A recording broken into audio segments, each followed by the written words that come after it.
நாமெல்லாம் பட்ஜெட்டை மீறி செலவு பண்ணுறதே குறைவு. அதுலேயும் எப்போதாவது ஒரு நாள் தான் உருப்படியாக ஏதாவது ஒன்று வாங்கிட்டு வருவோம். சரிதானேங்க? அதை கூட நிம்மதியாக அனுபவிக்க விடலைன்னா எப்படிங்க? நான் என்ன சொல்ல வரேன்னா, வாங்கிட்டு வந்தது என்னன்னு பாருங்க. தயவு செஞ்சு அதையும் தாண்டி அது சரியில்லை, இது சரியில்லை, கலர் சரியில்லை, முக்கியமாக எவ்வளோக்கு வாங்கினு மட்டும் கேட்டுறாதீங்க. அதுக்கு பதில் சொல்றது ரொம்ப தர்ம சங்கடமா இருக்குங்க. அது அப்படியே இருக்கட்டும், பரவாயில்ல. வியாபாரி டபுள் விலைக்கு அதை நமக்கு தந்திருந்தாலும் பரவாயில்ல.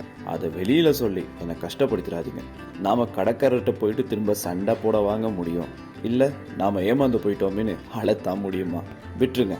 நான் ஏமாந்துருந்தேனா அது அப்படியே இருக்கட்டும். நிம்மதியை ஏமாறக்கூட விட மாட்டீங்களா? இல்லைனா அந்த பொருளை எப்பெல்லாம் தோற்றேனோ, சி இதை போயிட்டு இவ்வளோ ரூபா கொடுத்து வாங்கிட்டோமேனு என் மனசு உறுத்துங்க. ஆசையாக ஏதாவது ஒரு பொருளை வாங்கிட்டு வந்த பிறகு விலையை பார்த்துட்டு, என்னது இதை போய் இவ்வளோக்கு வாங்கியிருக்க அப்படின்னு சொல்லி கேட்பாங்க. திடீர்னு இது என்ன கலர் இந்த மாதிரி இருக்கு, இதுக்கே இவ்வளோ விலை கொடுத்த, இந்த மாதிரியெல்லாம் கேட்கும்போது செம்ம காண்டாவுங்க.